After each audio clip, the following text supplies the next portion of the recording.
Bismillahirrahmanirrahim. Assalamualaikum warahmatullahi wabarakatuh.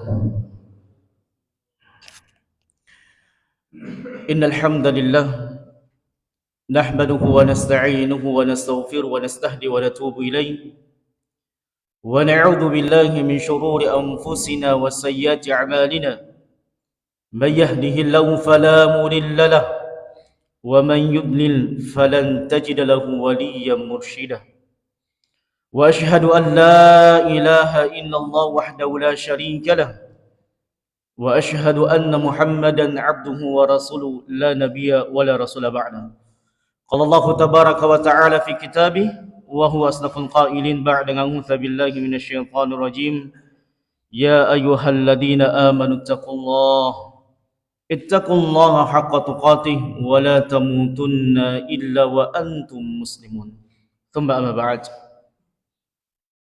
Ma'asyiral muslimin, jamaah sidang subuh, salat subuh yang dirahmati dan dimuliakan oleh Allah tabaraka wa taala.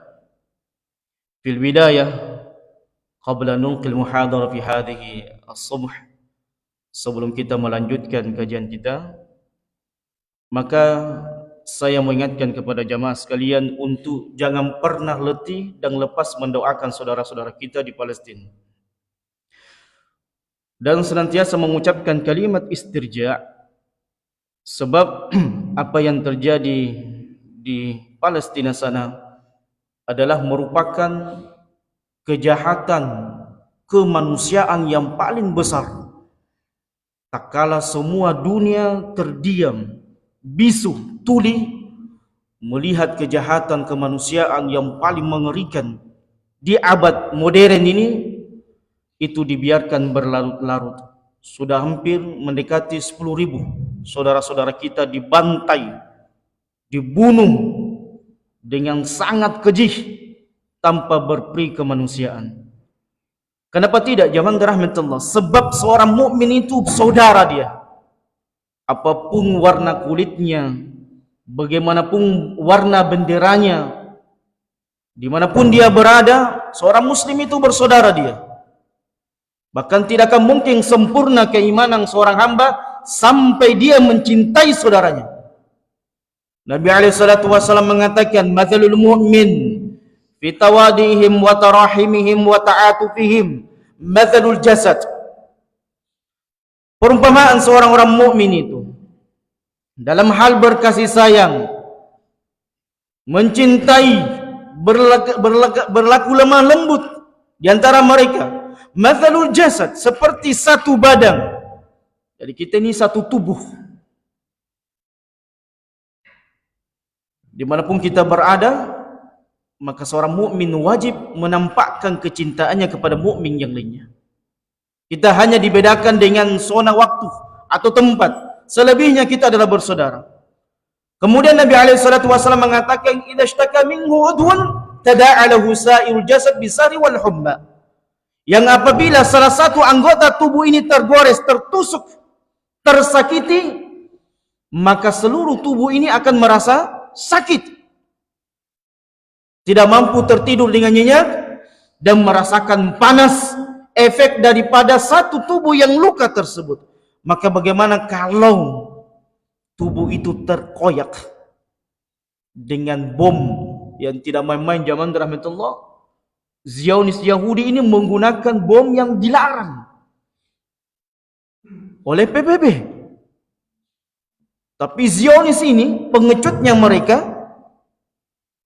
hanya bisa berani melawan masyarakat yang tidak memiliki senjata. Saudara-saudara kaum muslimin Palestina itu diboikot, Pak.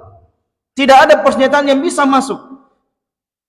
Sementara Amerika menyokong dengan negara Eropa yang lainnya, menyokong Israel Yahudi dengan senjata-senjata pembunuh yang sangat mengerikan. Wallahu musta'an.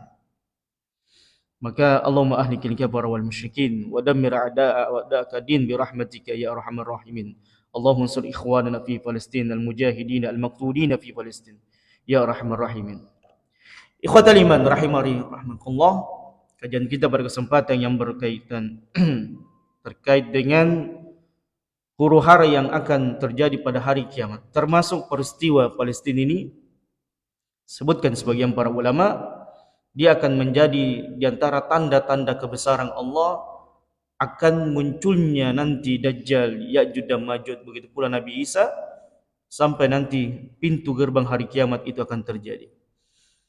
Sehingga menambah keimanan buat kita semuanya. Inna sa'ah la'atiyatun la raiba fiha. Allah tabaraka wa ta'ala telah menegaskan kepada kita, membangunkan jiwa-jiwa yang lalai, membangunkan jiwa-jiwa yang selama ini tamak dengan dunia, membangunkan, mencambuk jiwa-jiwa yang selama ini kadang kita futur, kadang kita malas majelis ilmu. Ya, bahkan ada fenomena kalau bukan Ustaz Train tidak akan mendatangi majelis ilmu. Na'udzubillah. Ini adalah merupakan musibah di antara penuntut ilmu. Maka Allah tabaraka wa ta'ala mengatakan, Inna sa'ata la'atiyatun la raiba fiha. Sesungguhnya hari kiamat itu, peristiwa akan hancurnya dunia ini pasti akan terjadi. Mau tidak mau jamaah dirahmati Allah. Bahkan Allah tabaraka wa ta'ala banyak menyebutkan peristiwa hari kiamat di dalam Al-Quranul Karim. Seperti bacaan tadi imam kita membaca surah tentang bagaimana peristiwa yang akan terjadi, yang menggoncang kehidupan manusia, yang akan mengakhiri semua perjalanan umat manusia. Jadi semua kita ini akan berakhir dalam sebuah peristiwa kehancuran. Kita ini akan berakhir pada sebuah peristiwa yang akan meninggalkan semua harta benda yang kita cintai, harta benda yang selama ini kita banggakan. Kita akan menuju kepada fase di mana kita lahir tidak memiliki apa-apa dan kita akan mati meninggalkan semua itu. Sehingga seorang mukmin itu jangan lalai dengan hal-hal yang telah nampak di depan mata mereka akan keagungan-keagungan Allah tabaraka wa ta'ala. Termasuk fenomena panas. Ini sering saya sampaikan di khutbah-khutbah. Di antara tanda kebesaran Allah adalah masuknya musim panas yang kita tidak pernah tahu kapan berakhir musim panas ini. Mungkin kita mengatakan setelah Covid ini tidak ada lagi musibah, bencana, malapetaka yang mengerikan yang akan menimpa umat manusia. Tidak, jamaah dirahmati Allah. Justru antum harus tahu, menjelang hari kiamat, menuju fase hari kiamat, peristiwa demi peristiwa, kejadian demi kejadian, bencana demi bencana, malapetaka demi malapetaka akan menimpa umat manusia. Jadi kita akan menyongsong sebuah hari-hari yang berat, hari-hari yang akan menguji keimanan kita, hari-hari yang akan menguji kesabaran kita, hari-hari yang akan menguji ketauhidan kita. Fase demi fase akan dijalani oleh umat manusia. Sampai-sampai Nabi SAW sering menyampaikan kepada para sahabatnya tentang tanda hari kiamat. Ini ribuan tahun yang lalu, Pak. Sampai-sampai Nabi SAW mengatakan, bu'ithu, saya diutus oleh Allah tabaraka wa ta'ala, dan hari kiamat itu seperti ini. Itu ribuan tahun yang lalu. Bagaimana di tahun 2023 ini? Makanya dengan mengkaji hal-hal yang seperti ini, harus menyadarkan diri kita, harus membuat kita lebih semangat lagi untuk beribadah kepada Allah tabaraka wa ta'ala. Kenapa? Karena kita akan menjalani proses demi proses yang menguji keimanan kita. Bahkan Nabi SAW saking dahsyatnya ujian nanti, Pak, malapetaka, bencana, musibah yang akan menimpa kita, Nabi SAW dalam sebuah hadisnya mengatakan, badiru bil amali fitanan.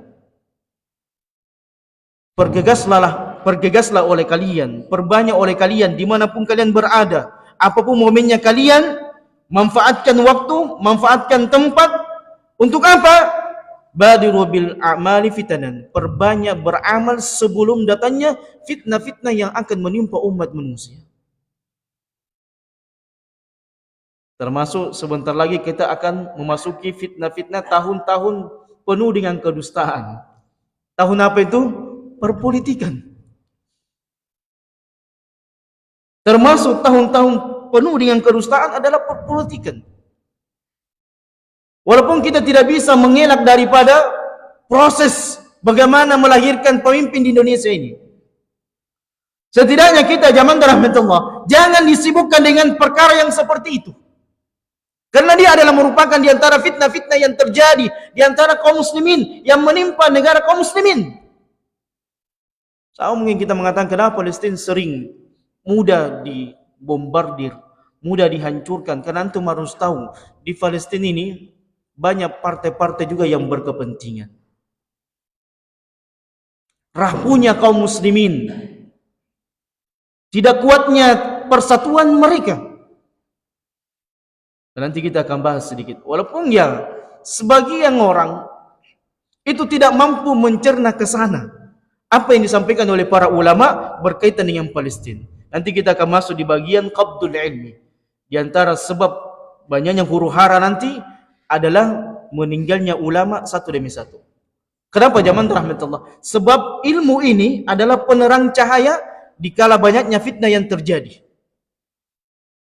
Maka ketika seorang hamba menghadapi permasalahan hidup, maka dia butuh seseorang yang bertanya dengan para ulama, dengan kejadian-kejadian yang besar, supaya apa? Dia selamat dengan fitnah tersebut. Maka Nabi SAW menyebutkan, badiru bil amali fitanan. Pergagaslah oleh kalian, perbanyaklah oleh kalian memperbanyak amalan. Amalan zikir, tadarus membaca Quran, memperbanyak salat-salat sunnah, memperbanyak puasa-puasa yang disunnahkan oleh Nabi SAW. Kita yang punya harta berbanyak bersedekah. Terlebih lagi di musim kemarau ini, perbanyak bersedekah air minum.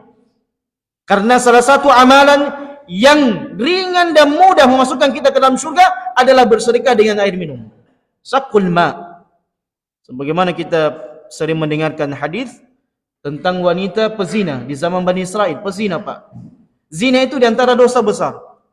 Tapi pezina wanita bagi ini diampuni oleh Allah Tabaraka wa Ta'ala dan dimasukkan ke dalam surga, dihapuskan dosa-dosanya perzinahan itu.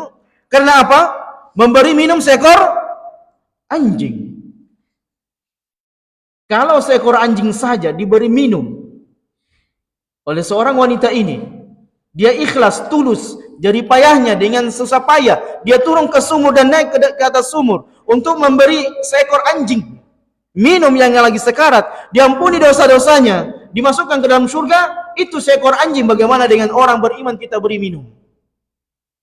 Maka di musim kemarau ini banyak hikmah-hikmah yang Allah berikan kepada kita, khususnya yang banyak airnya, yang kiseke. Ya, saya punya tetangga, Pak, Masya Allah, di musim kemarau kemarin sebelum turun hujan 2 hari lalu, beberapa hari yang lalu, dia gali sumur bor, kemudian dia biarkan masyarakat di situ ambil airnya. Masya Allah, ini adalah merupakan di antara bentuk kebaikan. Kemudian Nabi SAW mengatakan, di mana pada saat fitnah yang terjadi ini, gelombang fitnah yang sangat besar, ada orang yang di pagi harinya yusbihu mu'minan wa yumshi kafiran. Di pagi harinya dia masih beriman, di siang harinya dia sudah kufur. Naudzubillah. Tidak main-main, Pak, hati-hati. Jangankan kita sudah menghadapi ujian ini, kita saja di pagi harinya masih semangat sholat subuh, siang sebentar terlambat sholat duhur. Jangankan jauh-jauh, ini kita belum menghadapi fitnah perang, Pak. Kita belum menghadapi benar-benar gelombang panas yang akan menghancurkan tanaman-tanaman kita. Kita belum menghadapi itu. Allahumma musta'an. Kemudian Nabi SAW mengatakan, wa yumshi mu'minan wa yusbihu kafiran. Ada orang di siang harinya masih beriman, di pagi harinya dia goyah dan dia pun kufur kepada Allah Tabaraka wa Ta'ala. Apa yang terjadi? Yabi'u dinahu bi'ardi minad dunya. Orang seperti ini adalah orang yang menggadaikan, orang yang menjual, orang yang beragama tapi rapuh. Yabi'u dinahu bi'ardi minad dunya. Mereka adalah orang-orang yang menjual agamanya dengan dunia. Allah musta'an. Zaman dirahmati Allah. Satu ketika Arab Badui, disebutkan oleh para ulama ahlul hadis, Arab Badui inilah yang pernah kencing di masjid Nabi. Ketika Nabi SAW ingin sholat, Arab Badui ini bertanya. Begitulah Arab Badui, Pak. Jadi Arab Badui itu dikenal dengan qillatul adab. Apa yang maksud dengan qillatul adab? Kalau ada sesuatu yang ingin mereka lakukan, pasti mereka lakukan. Seperti kencing di masjid, yang pernah dilakukan oleh Arab Badui, saya lupa namanya, disebutkan oleh para ulama. Dan ini juga yang pernah bertanya kepada Nabi SAW, mata sa'ah. Jadi Nabi SAW sudah mau sholat, sudah qomat, sudah mau sholat, dia bertanya kepada Nabi, mata sa'ah. Ya Rasulullah, kapan terjadi hari kiamat? Ini para sahabat 1444 Hijriah yang lalu sudah mempersiapkan diri mereka menghadapi kiamat. Bagaimana dengan kita? Sudah siapkah kita menghadapi menyongsong hari kiamat? Jangankan hari kiamat, sudahkah siap hati, badan, jasmani kita menyongsong goncangan hari kiamat? Maka Nabi SAW tidak menjawabnya, karena mau sholat. Nabi SAW mendiamkan Arab Badui ini dan tidak menjawab. Dan tidak seperti yang dilakukan oleh Nabi SAW di waktu-waktu yang lainnya, ketika ada sahabat yang bertanya, beliau menjawabnya. Tapi ini tidak dijawab oleh Nabi. Sebab kenapa? Mau sholat. Jadi kalau waktu iqamah, Pak, jangan kita cerita. Ini juga mengajarkan kepada kita, kalau sudah iqamah, jangan kita cerita lagi. Jangan kita lagi bisi-bisi dengan teman tak. Itu diantara kurangnya adab kita ketika sudah mau sholat, masih kita berbicara. Kita sudah harus siap-siap menghadap kepada Allah ini. Kita sudah mau sholat ini. Tidak usah ada lagi bisik-bisikan. Sudah siapkan jiwa kita. Khusyuk dalam sholat. Maka Nabi SAW mendiamkan Arab Badui itu, dan kemudian melanjutkan sholatnya. Nanti setelah sholat, kemudian Nabi SAW mengatakan, di mana orang bertanya tadi itu? Kemudian Arab Badui mengatakan, ya, saya Rasulullah yang bertanya tadi. Maka Nabi SAW mengatakan, ma'adattalaha, apa yang telah engkau siapkan untuk menyongsong hari kiamat? Maka Arab Badui ini menjawab sebuah jawaban yang sangat mungkin fitrahnya zaman rahmatullah.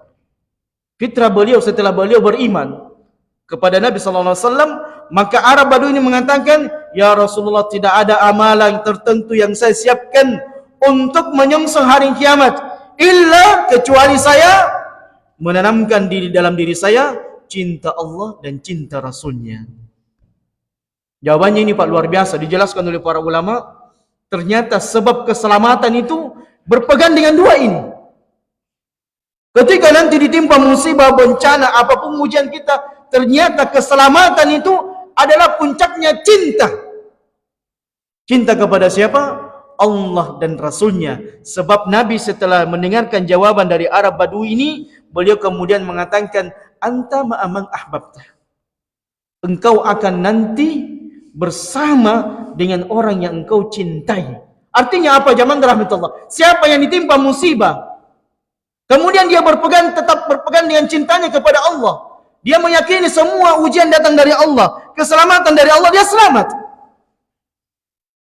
Karena tidak ada pegangan seorang muslim yang paling kuat, tali yang paling kuat bagi seorang muslim ketika dia ditimpa dan musibah, mereka tetap berpegang teguh dengan dua kalimat syahadat ini. Tidak ada ikatan yang paling kuat zaman dalam itu.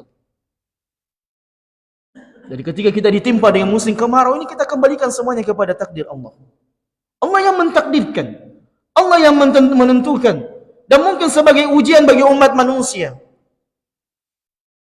dan mungkin sebagai cambuk kepada manusia yang selama ini kalian kufur dengan nikmat hujan. Wa ja'alna minal ma'i kulli syai'in hayy. Yang kita kadang kufur dengan nikmat air tersebut, membuang-buang air. Kadang air gelas kita campakkan, kadang air gelas kita tidak memiliki arti dalam hidup kita. Tetapi ketahuilah, dengan kurangnya air seperti ini, tertulis di pintu sana, gunakan air dengan bijak. Lihat zaman rahmatullah, Allah menjadikan segala sesuatunya dengan air itu hidup. Tanpa air Pak, tidak bisa hidup manusia. Manusia hanya bisa bertahan 3 hari 3 malam tidak minum. Kemudian tanaman-tanaman kita, sumber kehidupannya apa? Air. Kita saja Pak, proses alamiah, kauniyah antara kita dengan kehidupan WC. Tidak pernah lepas daripada WC. Biar bagaimana cantiknya rumah, kalau tidak ada WC-nya setengah mati, balas lagi Pak. Kita mia, beol, tidak bisa ki. Mana nyamainkan rea, enak makanan tapi kita pikir ini rumah tidak ada WC-nya. Atau kita segan, kita berkunjung bertamu di rumah yang mewah, di rumahnya Pak pejabat, kita segan banyak minum, apalagi minumannya enak-enak, kita segan masuk ke WC.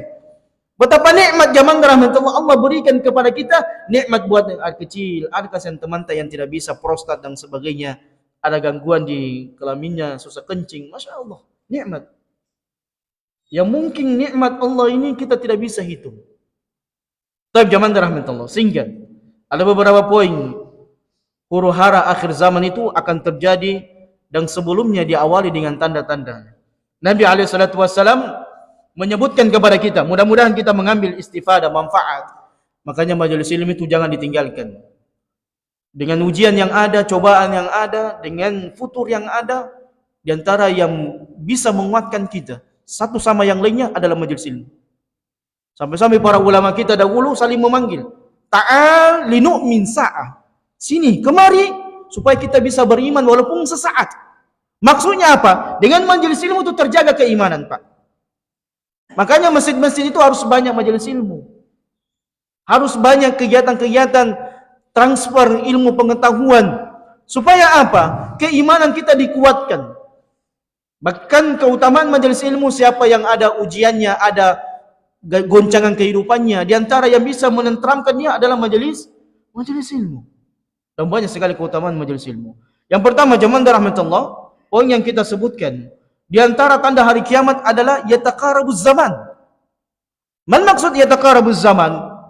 Fihi maknayan.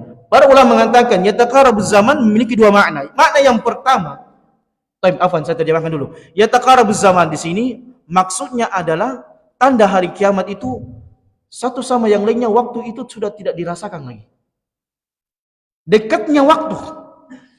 Sampai-sampai kata para ulama, kita antara detik menuju menit, menit menuju jam, jam menuju hari, hari menuju bulan, bulan menuju tahun, itu tidak pernah kita rasakan. Bahkan sekarang sholat subuh jam berapa? Jam 4 lewat 20 menit kalau tidak salah ya. Iya, jam 4 lewat 20. Kita ini sudah habis sholat, sudah tahu setengah 6. Ini menunjukkan zaman rahmatullah, kita ini sudah berada di fase yang sangat, yang seharusnya kita sudah banyak berbekal, Pak. Zaman semakin dekat, sehingga kadang kita tidak terasa sudah di pagi hari, siang misalnya, siang masuk sore, sore menuju malam, begitu seterusnya, Pak. 24 jam itu di zaman kita sekarang ini begitu sangat-sangat singkat. Kita lupa, Pak, kalau waktu itu cepat beredar, cepat mati. Kita lupa itu, Pak. Pagi, siang, sore, malam itu terus 24 jam berlalu tanpa kita rasakan. Menunjukkan, Pak, hati-hati, kita ini sudah mati. Ajal kita ini sangat dekat, ikhwatal iman, na'udzubillah. Masya Allah, Pak. Di mana kita mau lari, Pak? Andaikan waktu ini bisa kita pegang, ya, waktu kita bisa tahan, maka kita akan tahan. Tapi adakah aktivitas akan berjalan ketika kita menahan waktu tersebut? Tidak ada. Jadi waktu ini sangat luar biasa, harta yang paling berharga. Karena kenapa? Kalau mati, tidak akan mungkin kembali lagi ke dunia ini. Kalau mati, Pak, kita tinggalkan dunia ini, sudah selesai urusan, tak? Tidak akan pernah lagi sholat, tidak akan pernah lagi mengaji, tidak akan pernah lagi majelis ilmu, tidak akan lagi bersama dengan istri kita, manfaatkan waktu tak. Yataqarabuz zaman, nampak waktu itu sangat pendek, singkat sekarang kita rasakan. Kemudian makna yang kedua, kata para ulama, yataqarabuz zaman, pendeknya waktu adalah banyaknya manusia yang menghabiskan waktunya tidak dalam ketaatan kepada Allah. Terbuang percuma, tidak ada berkah pada dirinya. Dan betul, di zaman kita sekarang ini susah mendapatkan Imam Syafi'i sekaliber Imam Syafi'i.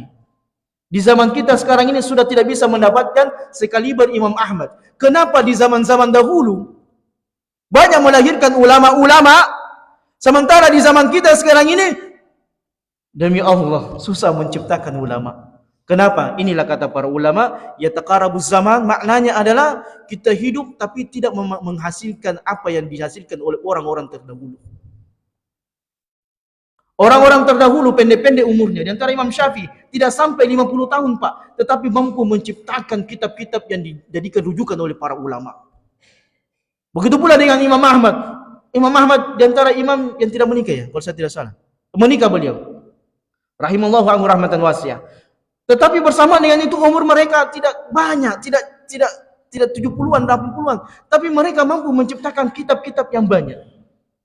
Menghasilkan manuskrip-manuskrip yang digunakan oleh para ulama di zaman kita sekarang ini. Kenapa? Karena mereka menjadikan waktu mereka saatan fasaatan, detik menuju detik itu sangat berharga untuk membaca, menulis kitab-kitab para ulama. Inilah zaman kita sekarang ini, zaman rahmatullah. Zaman yang tidak produktif. Kita banyak membuang-buang waktu dengan hal-hal yang tidak bermanfaat. Kita banyak membuang-buang waktu tidak membaca tomi Quran, malas tomi berzikir, apa poding. Tidak ada pengurukan zaman rahmatullah. Mengharap masuk surga. Maka Al-Hasan Al-Basri rahimahullah mengatakan, menasihati kepada kita semuanya, mudah-mudahan menjadi cambuk buat kita semuanya, agar jangan lagi waktu-waktu yang tersisa ini detik menuju detik kecuali kita habiskan dalam kebaikan. Karena waktu begitu singkat, berlalu tanpa kita rasakan. Ya mungkin hari demi hari inilah yang akan menebas kita. Sehingga disebutkan bahasanya waktu itu kasayf. Waktu itu seperti kita berduel dengan pedang. Illam taqta'u qata'uk. Kalau kau tidak menebas waktu itu, artinya apa? Kau tidak memanfaatkan waktu itu dengan baik-baik, tidak menggunakannya dalam berzikir kepada Allah, minimal zikir, Pak, istighfar. Kita habiskan waktu kita dengan istighfar. Di jalan, di motor, tinggalkan majelis-majelis yang tidak bermanfaat. Misalnya cerita-cerita yang tidak ada ujung pangkalnya, ghibah, dan seterusnya. Maka kita gunakan, memanfaatkan waktu-waktu tersebut dalam rangka berbuat ketaatan kepada Allah. Hasan Al-Basri mengatakan, adraktu aqwaman kanu ala awqatihim ashaddu minkum hirsan ala darahimikum wa dananirikum. Saya mendapatkan kaum, yaitu orang-orang soleh di zamannya Al-Hasan Al-Basri. Mereka ini, waktu mereka itu begitu mereka jaga. Terjaga waktu-waktu mereka. Membaca Quran, membaca kitab para ulama, murajah hadis. Masya Allah, waktu-waktu mereka ini mereka sangat-sangat dijaga.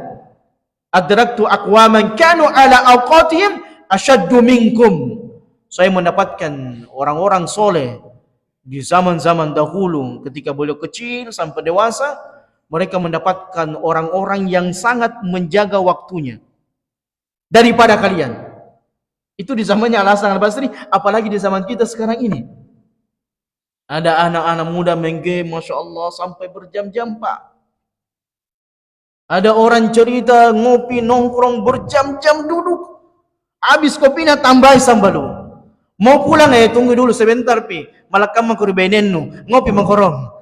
Kita lihat, orang-orang yang menghabiskan waktu mereka, mereka mengatakan diri mereka tidak berdosa. Berdosa kita. Menghabiskan waktu-waktu yang tidak bermanfaat. Berdosa. Itu kata Al-Hasan Al-Basri mengatakan, asyaddu minkum hirsan ala darahimikum wa dananirikum. Mereka ini sangat menjaga waktunya, betul-betul mereka menjaga waktunya sebagaimana kalian betul-betul menjaga dinar dan dirham kalian. Jadi kalau kita jaga mobil kita jaga rumah tidak kemalingan, kita jaga waktu supaya tidak terbuang sia-sia demi proyek demi ini untuk mengejar dunia. Ternyata orang-orang sebelum kita mengetahui hakikat harta yang paling besar adalah waktu. Karena yang lainnya masih bisa dibeli. Mobil masih bisa diusahakan. Rumah masih bisa diusahakan. Spring bag masih bisa diusahakan. Waktu Anda tidak bisa mengusahakan. Anda tidak bisa mengusahakan waktu yang telah berlalu itu kembali. Dan Anda tidak bisa mengusahakan waktu yang akan datang itu bertahan. Tidak, zaman rahmatullah. Harta yang paling berharga buat kita semuanya adalah awqatuna. Waktu-waktu yang kita miliki. Alhamdulillah kita bisa bermajelis ilmu. Maka dzalika fadlullah yutihi man yasha.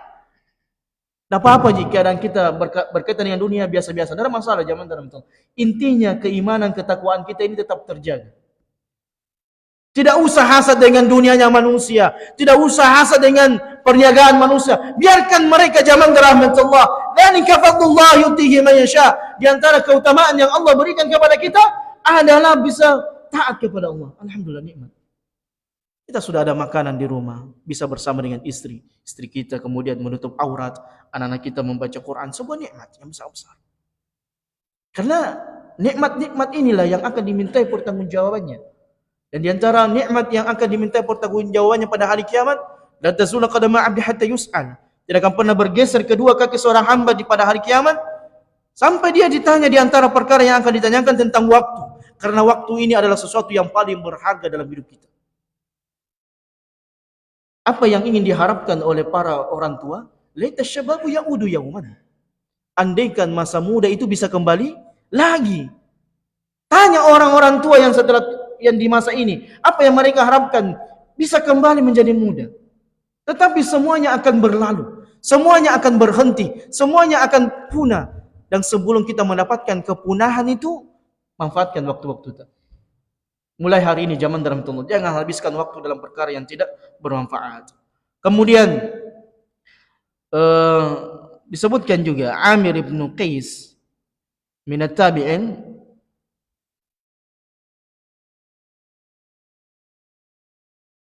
beliau pernah diajak nongkrong. Jadi nongkrong itu Pak, aktivitasnya bapak-bapak. Nongkrong di mana gitu sebentar. Ya nongkrong bisa sampai jam 12 malam, jam 1 malam. Ayo ngajak ngopi, nongkrong. Cerita poligami. Nah inilah bahan yang paling asik buat para ikhwah. Baik. Anda rajulan qala lahu. Amir ini pernah diajak oleh temannya nongkrong. Qala, maka temannya mengatakan, ta'alu kallimuk. Ayo kita nongkrong, kita cerita dulu. Apa kata Amir ibn Qais? Amsik syams, yakni auqifali wa ahbasuhu anil masir ukallimuk. Kalau kamu nongkrong sama saya, tahan dulu matahari, hentikan dulu waktu. Jangan biarkan matahari itu berjalan. Kalau kau mampu melakukannya, saya akan nongkrong duduk dengan kamu. Syaratnya itu Pak.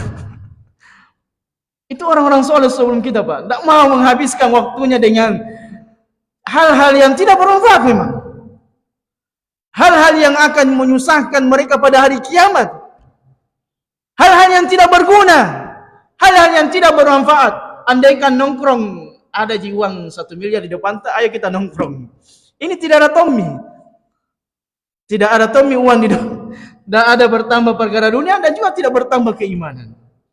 Baik. Kemudian Umar bin Abdul Aziz rahimahullah mengatakan, Innal laila wan nahara ya'malani fika fa'mal fihima.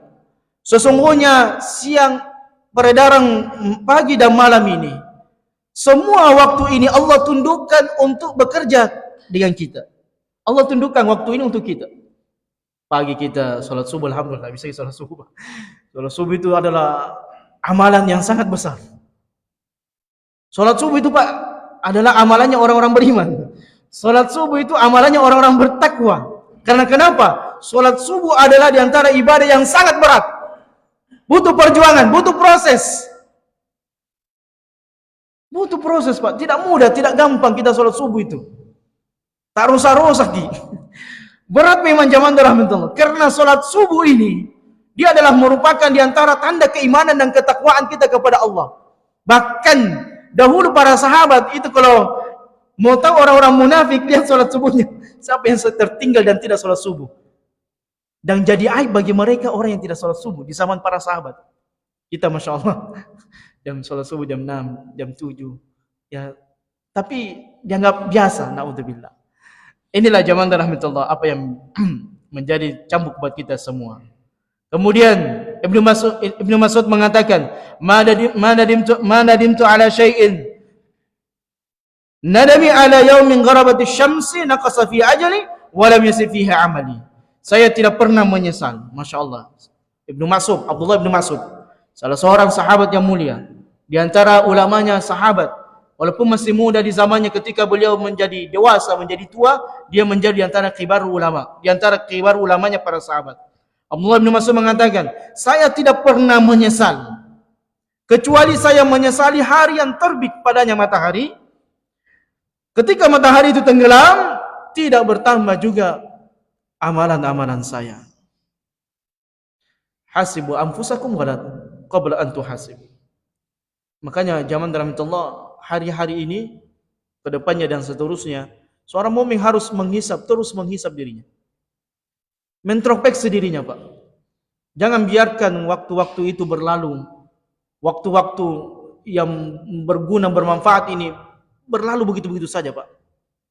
Kita tidak bersedih waktu itu berlalu tidak bertambah keimanan. Kita tidak menyesal waktu itu berlalu tidak bertambah amalan kita, tidak bertambah ilmu kita. Saya punya dosen, Pak, waktu di LIP, ya. Dosen anak lupa namanya. Beliau orang Sudan asli. Setiap kali beliau datang mengajar, kita sudah tahu, Pak, perkataan yang pertama yang beliau akan mengucapkan pasti bertanya, kaifal ilmu yazidu wa yanqus. Bagaimana ilmu, bertambah atau berkurang? Itu terus, Pak. Setiap kali dia masuk, dia mengingatkan kepada kita bagaimana ilmu bertambah atau berkurang, bertambah atau tidak. Kenapa? Zaman rahmatullah. Karena waktu itu berlalu secepat yang kita tidak rasakan, sementara kita tidak menambah ilmu, tidak menambah keimanan, tidak menambah amalan. Apakah kita sudah pede akan masuk dalam surga? Pertanyaan sekarang, apa kita pede masuk surga, Pak? Apa kita sudah pede selamat dari api neraka? Apa kita sudah ada rekomendasi masuk ke dalam surga dan selamat dari neraka? Lihat Nabi alaihissalam, saking kuatnya ibadah beliau, kaki beliau itu bengkak. Lihat para sahabat diantaranya Abu Bakar itu suka menangis. Diantaranya Umar, walaupun tegas tapi beliau suka menangis. Lihat Utsman, lihat Ali. Utsman sampai-sampai beliau kadang menghayal, memikirkan bagaimana nasibnya pada hari kiamat. Bersamaan dengan itu dia diantara mubashirina minal jannah. Lihat para sahabat minal mubashirina minal jannah. 10 sahabat yang masuk ke dalam surga. Apakah kehidupan mereka biasa-biasa saja? Apakah kehidupan mereka bersantai-santai saja? Apakah kehidupan mereka berleha-leha saja? Apakah setelah mereka direkomendasi mereka tidak kuat amalannya? Mereka dapat rekomendasi. Asyara minal mubashirina minal jannah. 10 sahabat yang masuk surga. Bersamaan dengan itu ibadahnya sangat kuat. Asyara minal mubashirina minal jannah. Bersamaan dengan itu jihadnya mereka kuat, sedekahnya mereka kuat. Waktu-waktu mereka habiskan dalam kebaikan dan ketaatan.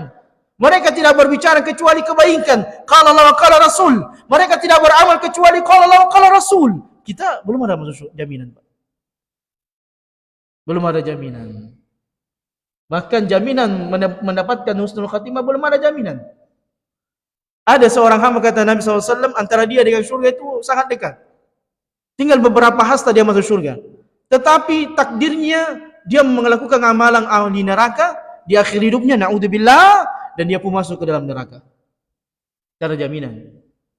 Karena ujian kita ketika sakaratul maut. Itu ujian paling terbesar bagi seorang hamba. Innamal a'malu bil khawatim. Ini harus menjadi cambuk buat kita, Pak. Sesungguhnya itu perjalanan hamba itu tidak dilihat di sekarang ini. Belum, Pak, ini. Keadaan kita ini belum apa-apa. Sebab akhir kita itu ditentukan di akhirnya. Bagaimana kita meninggal? Wala tamutunna illa wa antum muslimun. Masih bisakah kita muslim? Padahal fitnahnya seorang hamba itu di akhir hidupnya. Ketika sakaratul maut tidak main-main. Iblis dan bala tentaranya akan menghampiri kita dan menawarkan keselamatan. Mampukah kita selamat dari fitnah yang namanya sakaratul maut? Jadi zaman rahmatullah, manfaatkan waktu kita dengan baik. Mudah-mudahan dengan memanfaatkan dengan waktu yang baik itu kita diselamatkan oleh Allah tabaraka wa taala. Yataqarabuz zaman. Nasihat buat kita semuanya, pendeknya waktu, cepatnya berlalu waktu, jangan disia-siakan. Jangan dibuang percuma. Inilah harta yang paling besar, waktu itu, Pak. Manfaatkan dengan sebaik-baiknya. Ya ayyuhalladzina amanu, wahai orang beriman, wa tazawwadu fa inna khairaz zadi taqwa. Allah dalam ayat yang lainnya, wa tazawwadu fa inna khairaz zadi taqwa. Berbekallah kalian dan sebaik-baik bekal menuju akhirat. Akhirat perjalanan jauh, Pak. Sampai-sampai Imam Syafi'i sebelum meninggal beliau menangis. Imam Ahmad ketika beliau meninggal beliau menangis. Umar ibn Khattab minal mubashirina minal jannah. Ketika beliau ditikam, habis ditikam dan tidak diinginkan lagi kehidupannya setelah beliau ditikam 3 kali tusukan. Yang apabila beliau minum, keluar semua air minum yang beliau minum. Saking sadisnya tikamannya. Dia kali tikaman oleh Abu Lulu Al-Majusi, la'natullah alaihi qatalahumullah. Maka beliau ketika mau meninggal, beliau menangis, Pak, Umar bin Khattab. Kemudian dia mengatakan kepada anaknya, wahai anakku, taruh saya, tubuh saya di atas lantai. Yang tadinya beliau dibuatkan dipan, tapi beliau malu kepada Allah, Masya Allah, Pak. Itu Umar bin Khattab. Umar mengatakan, ya wahai anakku, taruh jasad saya di lantai. Mengajarkan kepada kita, Masya Allah, Pak, orang mulia, orang hebat, berjuang bersama Nabi SAW, dijamin masuk surga. Bahkan Nabi SAW mengatakan, andaikan ada Nabi setelahku siapa? Umar. Nabi SAW memberikan keutamaan kepada beliau dengan banyak merekomendasi kepada Umar. Bersamaan dengan itu, ketika beliau mau meninggal, beliau mengatakan kepada keluarganya, taruh jasad saya, tubuh saya ke atas lantai. Tidak usah dipakai apa-apa. Biarkan tubuh saya di atas lantai saja, di atas pasir. Karena dahulu tidak ada anunya, tidak ada lantainya. Masya Allah, sambil menikmati makanan. Walaupun tidak boleh. Perhatikan, Pak. Jadi jasadnya, tubuhnya Umar itu disuruh letakkan di atas pasir. Tidak ada lantai, tidak ada. Masya Allah. Apa kata Umar? Mudah-mudahan Allah merahmati saya. Mudah-mudahan Allah mengampuni saya. Mudah-mudahan Allah menyayangi saya. Ini Umar bin Khattab radhiyallahu taala anhu. Baik, masih banyak perkataan para ulama. Yang terakhir yang bisa kita sebutkan berkaitan dengan waktu ini, Imam Fakhruddin rahimahullah taala, beliau menyebutkan dalam tafsirnya berkaitan dengan waktu, supaya waktu ini kita tidak buang percuma. Beliau kemudian mengatakan, aqsamallahu ta'ala bil asr alladhi huwa zaman. Allah bersumpah dalam surah Al-Asr ini, cukuplah itu menjadi rujukan buat kita semuanya agar tidak menyanyiakan waktu, di mana dia adalah merupakan zaman berlalunya waktu tersebut. Lima fihi minal ajib, sebab di masa-masa waktu inilah banyak peristiwa-peristiwa yang menakjubkan yang terjadi dalam kehidupan umat manusia. Li'annahu yasulu fihi sarra wa dharra. Di waktu-waktu inilah terjadi yang namanya bahagia dan sengsara. Ada masa sehat dan sakit. Begitu pula kekayaan dan kefakiran. Li'annal umra la yukawimu syai'in nafasatan wala ghala fala du'ayya alfasana fima la ya'ni. Maka janganlah kalian menjadikan waktu-waktu itu berlalu tanpa memiliki makna, sebab umur yang kita gunakan apabila sudah keluar zaman rahmatullah, apabila kita sudah lewatkan, maka mustahil waktu itu akan kembali lagi.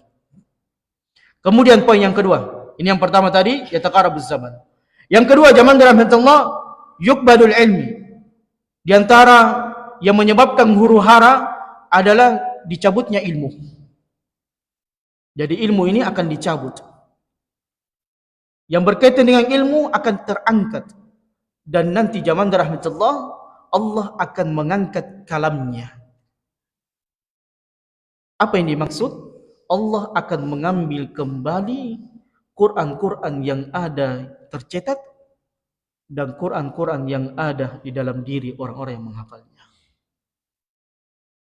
Sehingga kalau tidak tersisa lagi hafalan-hafalan Quran, bacaan-bacaan Quran, Quran yang selama ini kita sepelekan, Quran yang selama ini kita anggap biasa, Quran yang kita jadikan pajangan, ternyata itu mukjizat besar, Pak. Orang Yahudi dan Nasara cemburu dengan kita, dengan kalam kita, Pak. Pernah lihat orang Yahudi di media sosial, mereka membaca Taurat-Taurat mereka aneh, tapi mereka suka juga membaca. Mereka mendendangkan Taurat-Taurat mereka. Mereka menenteng Taurat-Taurat mereka. Mereka bangga menenteng. Apalagi hari ini. Mereka bangga, Pak, menenteng kitab-kitab mereka. Masya Allah, Allah berikan mukjizat yang sangat besar. Tapi kita lalaikan Quran itu. Na'udzubillah. Thumma na'udzubillah. Kita tidak muliakan Quran itu. Kita tidak hargai Quran itu. Berlalu Quran, berlalu hafalan, tanpa kita pernah menambah. Allah musta'an. Maka beratnya memang mau ditolong agama ini. Karena kita yang menghinakan agama kita sendiri. Baik, terlepas ya, yukbadul ilm, peristiwa yang menimpa saudara-saudara kita di Palestina. Yang termasuk di dalamnya adalah banyaknya orang berbicara tentang Palestina tanpa ilmu. Syekh bin Baz, Syekh Al-Utsaimin, Syekh Al-Albani, pernah memfatwakan ketika terjadinya gelombang dahsyat pembumi hangusan penyerangan Palestina pertama kali. Apa fatwa dari ketiga ulama kita? Dan fatwa para ulama Rabbani adalah meninggalkan apa? Palestina. Tinggalkan Palestina. Hijrah dari kota Palestina. Karena banyak negara kaum muslimin yang siap menerima masyarakat Palestina. Karena kebiadaban ini Pak sudah tidak bisa kita, naudzubillah. Setiap saat ada ratusan anak-anak yang dibantai. Setiap saat dibombardir Pak, naudzubillah, tsumma naudzubillah. Dan masyarakat Eropa terdiam. Apa yang dilakukan oleh orang dua sa'ul juhala? Mereka menyerang Syekh Albani, Syekh bin Baz, Syekh Utsaimin. Oh, ulama penakut, ulama banci, ulama yang hanya menyebutkan tentang pakaian dalam. Inilah zaman rahmatullah. Orang jahil berbicara tentang perkara besar. Karena kita harus tahu bahwasanya kemuliaan kaum muslimin ada dalam diri mereka. Bahkan Nabi SAW menyebutkan tentang Ka'bah, darahnya kaum muslimin lebih mulia daripada Ka'bah al-musyarrafah. Kalau Ka'bah saja tidak bisa dilevelkan dengan darah kaum muslimin, apalagi Palestina. Paham zaman rahmatullah? Yang orang tidak sampai ilmunya ke sana. Tapi para ulama berbicara, nyawa kaum muslimin lebih berarti. Darah-darah kaum muslimin lebih mahal. Na'udzubillah. Maka ini peringatan buat kita. Kalau ulama orang-orang yang tajam, jadi ulama ini memang Pak, kadarnya berat. Inilah yang menjelaskan kepada kita tentang bagaimana selamat dari fitnah-fitnah yang besar. Ketika orang mengatakan tetap di Palestina, jaga rumah kalian, tetap kalian intinya ya yang penting kalian dibantai. Naudzubillah. Para ulama kita menjelaskan bahwasanya nyawa kaum muslimin lebih berarti yang kita harus selamatkan. Dikeluarkan, diselamatkan anak-anak. Tidak diam di tempat yang penuh dengan kesengsaraan. Lihat Nabi SAW ketika beliau tidak mampu bergerak di kota Mekah. Ketika para sahabat diintimidasi. Ketika para sahabat diboikot. Ketika sahabat diserang terus menerus. Ketika sahabat dibuli di kota Mekah. Maka Allah izinkan nabinya dan sahabatnya untuk apa? Hijrah. Meninggalkan kota yang tidak memungkinkan dia meninggalkan keimanannya. Meninggalkan tempat yang nyawanya terancam. Sama dengan kita zaman rahmatullah. Kalau misalnya di tempat satu mungkin kita tidak ada pekerjaan kayaknya cocok untuk saya di sini. Ya, bumi Allah luas. Bumi Allah luas zaman rahmatullah. Sehingga tidak ada alasan orang berdiam di sebuah tempat yang tidak memungkinkan dia menegakkan agamanya. Dan semua rakyat Arab itu welcome terhadap warga Palestina. Dan kemudian yang kedua, jihad tidak bisa ditegakkan dengan serampangan. Ini dijelaskan oleh para ulama. Jihad itu bukan serta-merta, saya mau jihad deh, kemudian kita berjihad dengan serta-merta, tidak bisa. Zaman rahmatullah. Jihad ini penuh dengan pertimbangan-pertimbangan besar. Kenapa Nabi SAW tidak berperang di kota Mekah? Kenapa zaman rahmatullah? Kita mungkin bertanya, kenapa Nabi SAW tidak langsung berperang di kota Mekah? Face to face dengan orang kafir, face to face dengan Abu Lahab, Abu Jahal, berperang melawan mereka ketika mereka dizalimi. Nanti fase menuju kota Madinah. Madinah kemudian beberapa tahun di Madinah kemudian diizinkan perang. Kenapa zaman rahmatullah? Ini mengajarkan kepada kita ada kondisi-kondisi tertentu yang kita tidak boleh menegakkan jihad. Karena kenapa? Kalau kita jihad selesai urusan. Makanya butuh ilmu Pak. Tidak serampangan orang berfatwa tentang masalah jihad. Karena nyawa taruhannya. Ada sebagian saudara saya mau pergi jihad di Palestina. Yang pertama, bisakah Anda dapat visa masuk di Palestina? Kemudian yang kedua, pesawat apa yang akan membawa Anda ke sana? Yang ketiga, ketika Anda ke sana apa yang Anda mau bikin? Tidak bisa baku tembak, yang Anda bisa ketapel-ketapel saja. Tidak berlaku.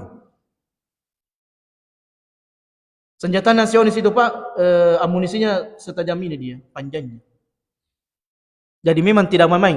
Kalau pistol di Indonesia itu yang dipakai hanya seperti begini saja amunisinya. Apa namanya? Pelurunya begini je Pak. Kalau Zionis Israel menggunakan ini dari sini Pak. yang memang baja apapun tembus, Allah jadikan Palestina seperti darah-darah syuhada kaum muslimin untuk mewarnai mereka. Maka Allah tabaraka wa taala mengingatkan kepada kita. Jadi huru hara ini adalah ketika orang tidak bertanya dengan para ulama. Terjadi kerusakan, jangankan di Palestina, dalam rumah tangga kita. Kadang kita sering cekcok dengan istri, kadang kita sering cekcok dengan suami, kadang anak-anak tidak bisa diatur. Kenapa ini istri membangkang? Tidak ada ilmunya. Istri menghalangi bapak poligami, tidak ada ilmunya. Atau ada ilmunya? Ada ustaz, tapi rewa dulu. Semua zaman rahmatullah. Apa yang kita hadapi, peristiwa yang kita hadapi, karena tidak ada ilmu. Tidak sampai kepada kita ilmu. Orang muda makan harta ribawi karena tidak ada ilmu. Ada ilmu tapi tetap dipaksakan. Ustaz, darurat. Darurat dari mana? Jalannya darurat. Kau makan harta riba, darurat dari mana? Masih banyak pekerjaan yang halal. Darurat Ustaz. Coba lihat zaman rahmatullah. Para penjual-penjual yang ada di sini. Hampir semua mengatakan, Ustaz, kalau tidak ambil uang di bank, Ustaz, tidak bisa jalan ini bisnis, Ustaz. Na'udzubillah. Seolah-olah menjadi patokan ribawi itu nanti akan menyelamatkan mereka. Justru dengan ribawi itu akan menghancurkan ekonomi mereka. Ini bahayanya kalau orang tidak berilmu. Orang mudah merampok, orang mudah mengambil, orang mudah membunuh karena tidak ada ilmu. Karena tidak ada ilmu zaman rahmatullah. Semua kezaliman, kejahatan, induknya adalah tidak ada ilmu. Maka datanglah para ulama. Namun musibah yang akan menimpa kita adalah matinya para ulama. Nabi SAW mengatakan, Innallaha la yaqbidul ilma intiza'an yantazi'u minan nas. Allah tidak mencabut ilmu ini sekaligus dari umat manusia. Walakinna yaqbidul ilma biqabdil ulama. Tetapi Allah mencabut ilmu ini dengan matinya ulama satu demi satu. Tadi Pak, kalau ulama sudah mati, maka mereka adalah pelita. Mereka adalah cahaya yang dimuliakan, diagungkan, memiliki kedudukan yang sangat tinggi. Sebab ulama itu penggantinya para nabi. Menjelaskan kepada kita. Dan kita tidak akan mungkin sampai kepada pemahaman yang benar kecuali kita bertanya kepada ulama. Fas'alu ahla dzikri in kuntum la ta'lamun. Dan kisota-sota. Bahkan di antara dosa besar adalah mengamalkan sesuatu tanpa ilmu. Berfatwa tanpa ilmu. Tidak boleh. Babul ilmi qabla qawli wal amal. Imam Al-Bukhari dalam kitabnya Sahih Bukhari mengatakan babul ilmi qabla al-qawli wal amal. Berilmu dulu sebelum beramal dan berkata. Besar Pak takarannya majelis ilmu. Tapi majelis ilmu ini akan ditinggalkan. Orang akan meninggalkan perkataan para ulama. Orang akan berbicara dengan hawanya. Orang akan menuduh ulama-ulama rabbaniyun dengan tuduhan-tuduhan yang keji. Yang mengatakan, ulama pengecut, ulama tidak beres itu. Na'udzubillah. Padahal ini perkara besar zaman rahmatullah. Darah kaum muslimin itu sangat mahal. Seperti misalnya, contoh kasus, dan banyak kasus. Bagaimana nyawa itu lebih diselamatkan. Satu, poin masalah fikih. Ada seorang sahabat di malam harinya, dia mimpi basah. Padahal sahabat ini terluka kepalanya. Besok harinya, mau salat subuh, dia bertanya kepada sahabatnya, tadi malam saya mimpi basah. Bolehkah saya tidak mandi? Apa kata sahabat yang lainnya? Kayaknya tidak boleh itu sahabatku. Kau harus mandi. Karena Nabi SAW menyampaikan kepada kita, kalau laki-laki mimpi basah, maka dia harus mandi junub. Mandilah sahabat ini. Dan apa yang terjadi? Mati sahabat ini. Dilaporkan kepada Nabi SAW. Nabi marah. Kemudian Nabi SAW mengatakan, kau telah membunuhnya. Dengan fatwa kebodohanmu. Semoga Allah membunuhmu. Walaupun pada hakikatnya kata para ulama, ini doa bukan doa yang untuk menyumpai sahabatnya, tapi bentuk kemurkaan Nabi SAW kepada sahabatnya. Kenapa kau fatwakan dengan ini seperti itu?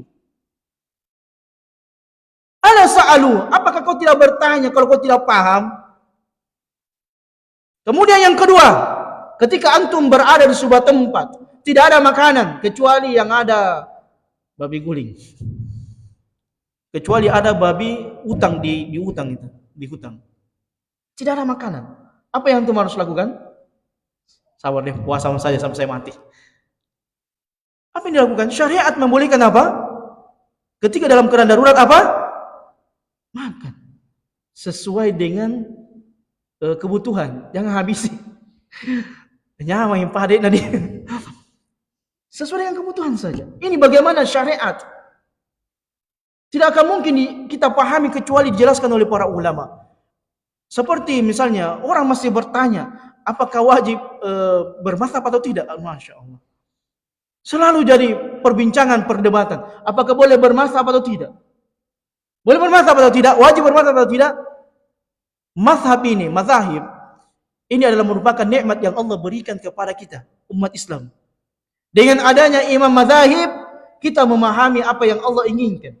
Karena kita tidak akan mungkin memahami ayat-ayat Quran ini, apalagi ayat mutasyabihat, kecuali dengan merujuk kepada para ulama.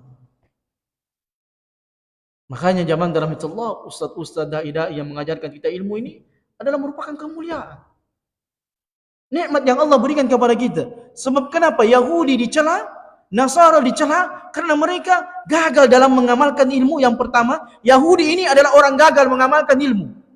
Kenapa? Sebab mereka berilmu tapi tidak ada amal. Orang Nasara gagal dalam ilmu dalam perkara apa? Beramal tapi tidak ada ilmu. Datanglah kaum muslimin, Allah ciptakan ummatan wasatan. Umat yang pertengahan. Dapat ilmu diamalkan walaupun tersenda-senda. Itulah kita zaman rahmatullah. Makanya zaman rahmatullah, Nabi SAW mewasiatkan kepada kita, ketika terjadi yang seperti ini, hatta idza lam yatruku aliman ittakhadha nas ru'asa'an jahala. Sampai sudah tidak ada lagi para ulama, maka manusia akan menjadikan orang bodoh sebagai pemimpin-pemimpin mereka. Di sini disebutkan oleh para ulama dua perkara. Yang pertama adalah mereka bertanya dengan orang bodoh dalam perkara agama dan mereka menjadikan pemimpin orang yang bodoh. Ini akan terjadi kerusakan. Tidak bisa tidak. Dan sudah nampak. Allah musta'an. Kemudian Nabi SAW mengatakan fasu'ilu fa'aftau bighairi ilmin fadallu adall. Maka mereka pun bertanya kepada orang bodoh ini, sehingga apa yang terjadi? Dia sesat dan menyesatkan. Artinya apa? Jangan minta maaf, jangan pernah menuntung diri Anda dengan orang yang tidak melihat.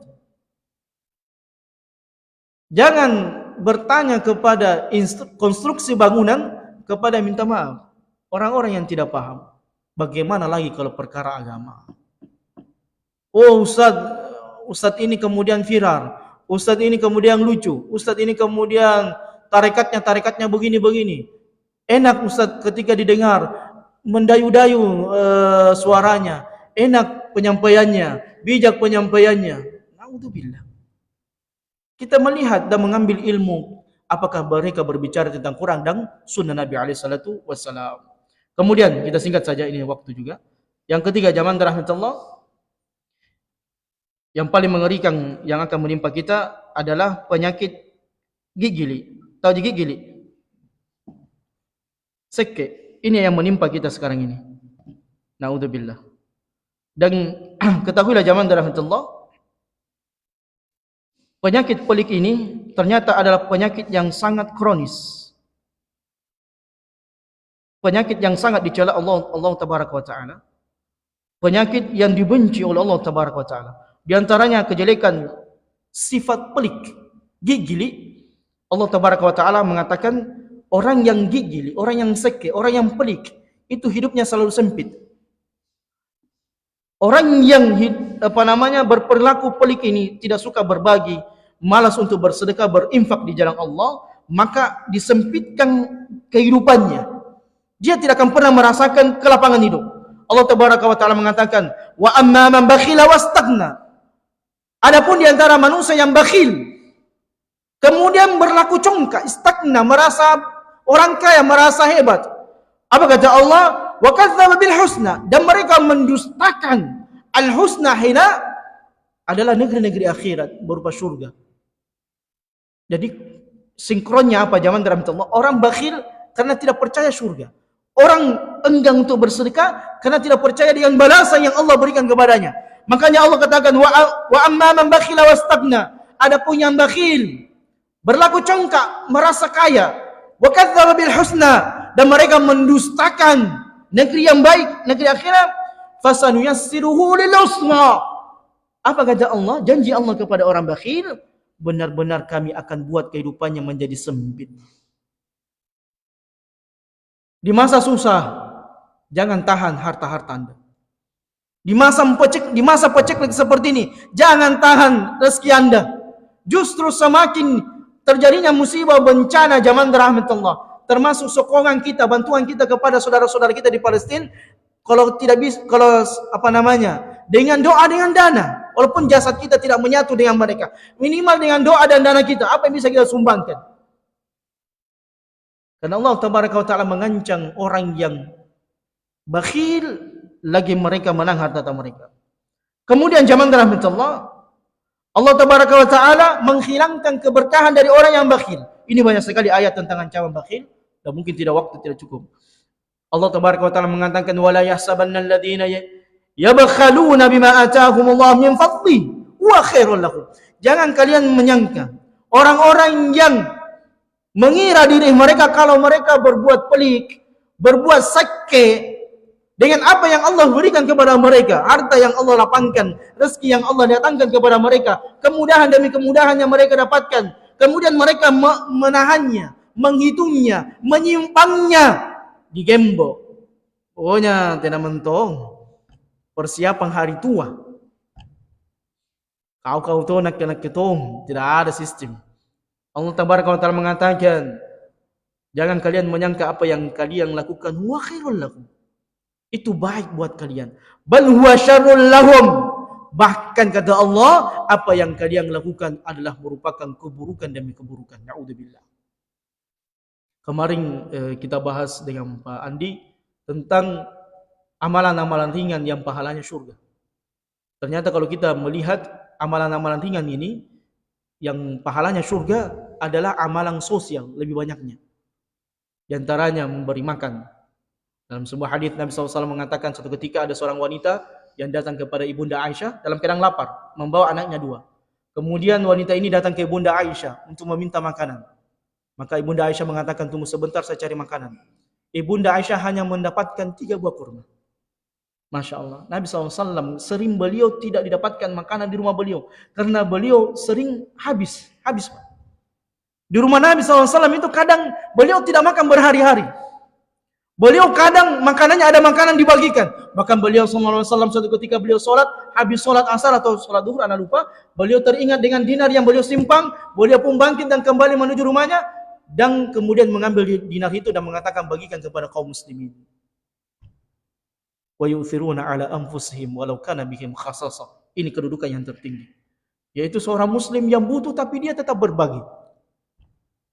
Seorang muslim yang butuh, saya mau beli motor, tapi ada kaum muslimin yang butuh, ada kaum muslimin yang lagi sengsara, ada janda, anak yatim, masa kaum muslimin susah. Yu'thiruna ala anfusihim walau kana bihim khasasah. Tetap mereka berbagi, tetap mereka mengeluarkan apa yang mereka bisa keluarkan. Antum tahu tidak, orang Arab itu, kalau kita ke Arab itu, apa saja di kantong mereka pasti berbagi.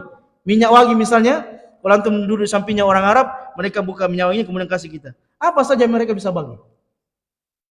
Ini adalah keutamaan zaman rahmatullah, ketika seorang hamba diberikan kelapangan untuk sering berbagi, senang berbagi, membantu kaum muslimin yang lainnya. Karena kenapa? Allah mencintai orang-orang yang selalu berbuat baik, dan Allah membenci orang-orang yang selalu berbuat bakhil. Kemudian zaman rahmatullah, yang terakhir kata Nabi SAW, kelak akan banyak muncul pembunuhan. Dan ini sudah nampak di zaman kita sekarang ini. Suami mudah membunuh istrinya, istri mudah memutilasi suaminya, tetangga demi tetangga baku cekcok, baku tikam, keluarga demi keluarga baku tikam. Ini yang kita terjadi, anak menikam bapaknya, bapak menikam anaknya. Masya Allah. Inilah mungkin jawaban buat kita semuanya, kenapa ada syariat qisas dalam Islam. Kemarin lagi viral, ada seorang pemuda, sepupunya sendiri tidak sengaja ditabrak hingga sepupunya ini meninggal. Kemudian hukuman di Saudi menjatuhkan pemuda ini harus diqisas. Masih sepupu, Pak. Kemudian keluarganya berusaha memberikan kongsi yang namanya jizyah, pembayaran untuk mengganti supaya tidak dihukum pancung, meminta maaf, tapi tidak bergeming juga ini keluarganya, hingga kemudian seorang ibu menangis di hadapan anaknya dan meminta diampuni. Tetap juga hukum Islam ini harus ditegakkan. Kenapa jamaah rahmatullah? Salah satu penjagaan jiwa adalah kisos. Ini orang tidak paham. Makanya saya katakan pengikut hawa nafsu tidak akan pernah sampai kepada tujuan yang paling indah yang Allah berikan kepadanya. Salah satu manfaat kisos itu supaya terjaga darahnya kaum muslimin. Orang tidak gegabah membunuh. Sekarang kenapa di Indonesia ini banyak pembunuhan? Karena rata-rata pembunuhan berapa tahun Ji? 20 tahun. Habis itu keluar selamat, membunuh lagi. Tapi dalam Islam Anda membunuh tidak dimaafkan oleh keluarganya, ditolak pembayarannya, maka Anda harus dibunuh. Ini termasuk penjagaan Allah bagi nyawa, bagi kaum muslimin. Sebab nyawa kaum muslimin itu sangat berharga. Demikianlah Bapak Ibu yang dirahmati Allah tabaraka wa taala. Waktu yang sangat singkat buat kita semuanya. Siap. Jadi mudah-mudahan kita semuanya bisa mengambil faedah atau manfaat. Mungkin tidak ada pertanyaan karena habis ini ada mungkin kajian lagi di Imam Muslim. Mudah-mudahan kita semuanya bisa mengambil kebaikan demi kebaikan. Kemudian pesannya Pak Andi, ini ada sedikit tandong mau diangkat, digeser. Kalau bisa kita bantu semuanya. Hadza wallahu a'lam bishawab. Subhanakallahumma bihamdika asyhadu an la ilaha illa anta astaghfiruka wa atubu ilaik wa akhiru da'wana alhamdulillahi rabbil alamin. Wassalamualaikum warahmatullahi wabarakatuh.